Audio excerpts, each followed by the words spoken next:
Hello, you're very welcome to Tuesday's Daily Rundown with me, Fiona Fox. Now tonight on the programme we have a guest interview with Charlie of Gin Fueled Blue Stocking. We'll explain more about that later. We're also going to chat about the big stories of the day, including the junior doctor strike, the Hillsborough inquest, and even more stories are closing on the high street.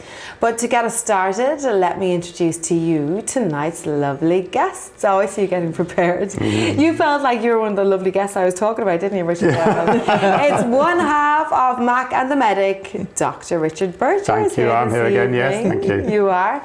And the other half of Mac and the Medic, Miss Lovely Penny MacDonald. Hello. You're very welcome, guys. How have you been? It's been a while since I've seen you, actually. Maybe you've been in with somebody else. We haven't. We did a show about 4 weeks ago, didn't we? But it wasn't as good as when you did awful? it. Yes. It didn't flow quite as well. Yeah, well, we've got loads to talk about tonight, so I hope you've got loads of opinions on board. I'm sure Absolutely, yes. And some music? Yes, we've prepared another silly song.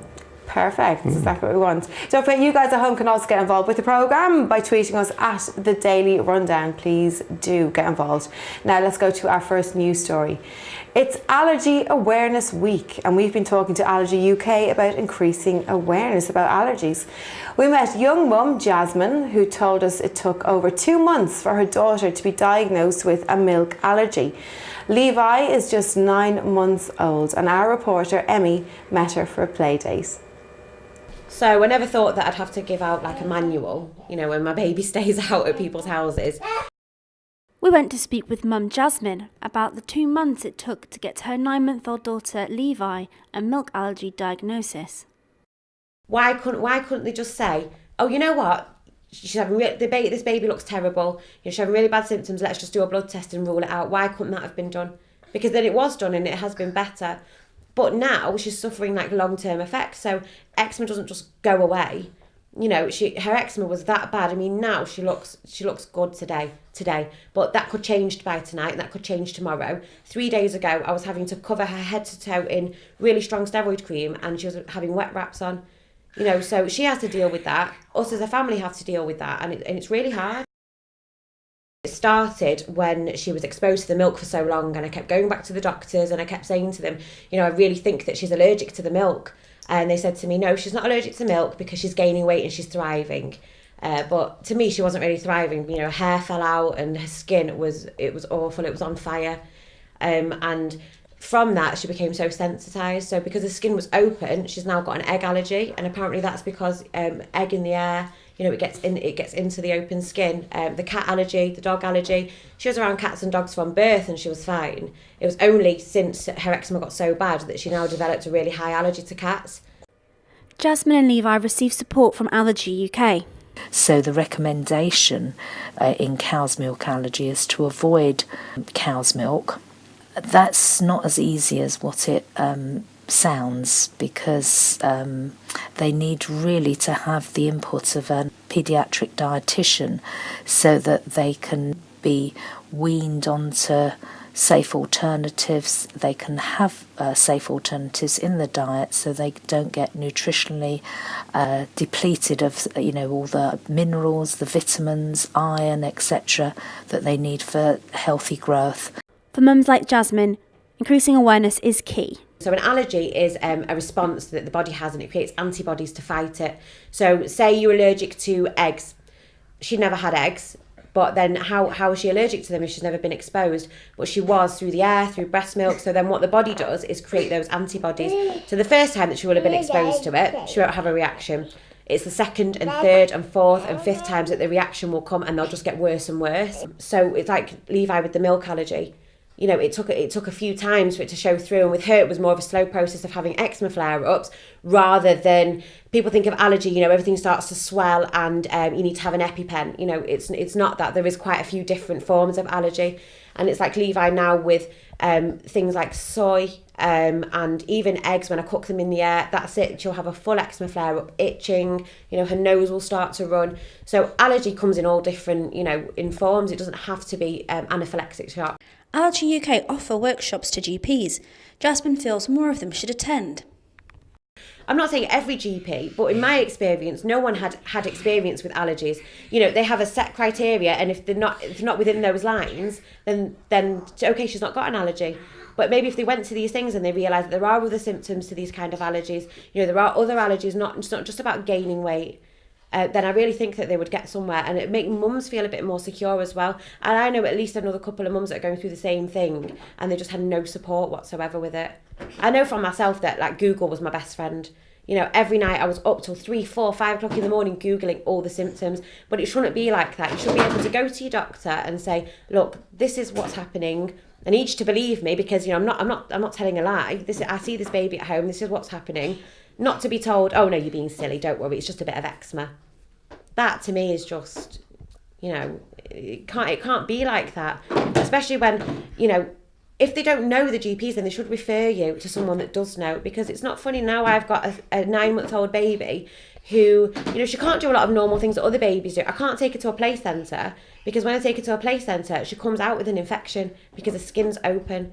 So I can't do those things with her. It's like, and when it's a nice day going out in the sun, you know, have anxiety about trying a sun cream. So all of this has stemmed from the fact that she had an undiagnosed allergy.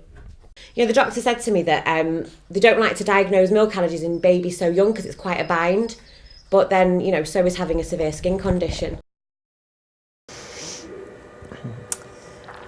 That's quite interesting. Obviously, it's Allergy Awareness Week, but we're very lucky we have Dr. Richard here on our couch. I think looking at that, it looks, I mean, obviously the pictures of the you know, little baby, she's very inflamed, her skin is obviously up. What do you kind of make of that package though, as a doctor? Well, I feel very sorry for that baby. Yeah. That's really quite a nasty allergy. There's a few things I think you want to pick up on though, aren't there? Absolutely, yes. Well, I completely understand where the mother's coming from. I think allergies, when they first start, are quite difficult to knuckle down and figure out exactly what they are. So I think people do feel very frustrated at the time it takes to actually get that allergic diagnosis. So my heart goes out to that mother, because watching a child like that becoming quite poorly must be quite horrible. But you can get quite a few children with eczema, and you can do allergy testings till the cows come home and never find anything. Right. But when it gets really severe, the chance of it being an allergic reaction, you know, allergy behind it gets bigger and bigger and bigger. But allergies are, well, I call it the wacky world of allergies. They really don't make sense. So a couple of years ago, I decided as a GP that I didn't understand enough about allergies. So I took myself off to a course in Liverpool University for 2 days, talked about nothing but allergies, and it's so very, very complex. What did you come back with though? So were you happy when you finished the 2 days, or? Well, yeah, I certainly learned the management of the very severe allergies and the tests you can do. And obvious allergies, would it be? Well, they're the easy ones, aren't Yeah. they? So if you touch a peanut and your lips swell up, there's an allergy to peanuts. Yeah. You don't need a test really, because it's just obvious.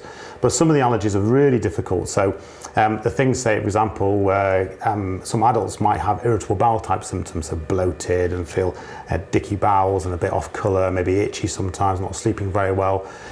Those symptoms could potentially be an allergy, but equally so they could be stress or anxiety, not sleeping very well, or drinking too much alcohol, you know it. And those allergies are really, really difficult to knuckle down, because a lot of the time there's no blood test you can do. There isn't a blood test? No. Because it's difficult, isn't it? Like looking at that mum there, obviously she's trying to hammer home, you know, she wants kind of more awareness and that. But it's not just about getting awareness. It's like, as you explain, it's a hard thing to diagnose actually. And I think, do you feel in these days, people kind of bandy the expression about a bit too easily. I'm allergic to something, where maybe they're a little bit intolerant, or they don't process something so well, and they'll just bandy it off as an You might be right there, yes. A lot of people use the allergy as an excuse.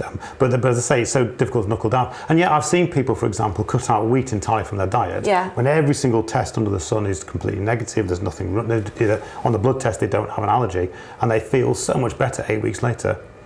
In order to do an exclusion test, they call it, you need to stop the food for 6 weeks in total. So it's a long time. Yeah, it is a long time, isn't it? So 6 weeks with nothing containing that food. Yes, nothing at all. So say obviously if it was dairy, for example, like absolutely nothing, no cheese, no milk, that's quite difficult to stick to for 6 weeks when you don't know it's going to be that. And then reintroduce it, or? Then reintroduce it, see what you feel like, yes. And see if something happens. Yeah. But those are the difficult to knuckle down kind of allergies, and they can still make you feel dreadful. They can still make you feel lose weight, and your hair fall out, and your skin start falling apart. But there's no blood test that shows them. But in this case, I'm glad the baby did have a blood test, because Her type of allergy is one you can pick up. Would dairy be a very common one? Dairy is very common, actually. Yeah. They reckon about 1 in 5 people have at some time in their life kind of an allergic reaction to milk. But thankfully, a lot of us grow out of it as well. And then the good news for the baby there is that perhaps one day that baby will become less what they call atopic, which is reacting to lots of different allergies. And hoping in the future the immune system will change and it won't be so allergic to things. So you can actually grow out of an allergy? That's You not, can that's do, not yeah. kind of an old wives' Oh, yeah. tale, Egg allergy is one we tend to grow out of. Why would we have it in the first place if we're going to grow out of it? Well, it's the wacky world of allergies. It's a wacky world. Well, why would some people, vomit as soon as they have an egg, and some people can eat tons of them? And why is it happening to one sibling and not another sibling? Is it to do with animal produce then, like the fact that like egg and dairy and that comes from a different animal? Well, don't think so. I think I'm kind of pushing the the paleo and the raw food, Neanderthal diet thing there. But it's anything you take in through the mouth you can be allergic to. Absolutely anything. We were talking in the room before, but some people are allergic to pineapples, aren't they? Mm. We met somebody just now who's allergic to cucumbers, but not eating them, just very touching random, them. really. I know, weird that, isn't it? The most dangerous ones, though, obviously, are the ones that cause the whole anaphylactic sort of shock, and they are. Well, obviously bee stings and that. Yep, bee stings, peanuts, and some fish actually have very nasty reactions. Fish allergies. Fish allergies, yeah. Usually the fish with red flesh. Is there any way of knowing though, obviously if you're a young mum or a first mum, there's not a sort of a general, does my baby have an allergy test, is there? No. So you kind of have to wait until they show they have an allergy. You can't do a test to say they've got an allergic baby. I mean, you can look at a baby and say that baby looks allergic, which is pretty accurate.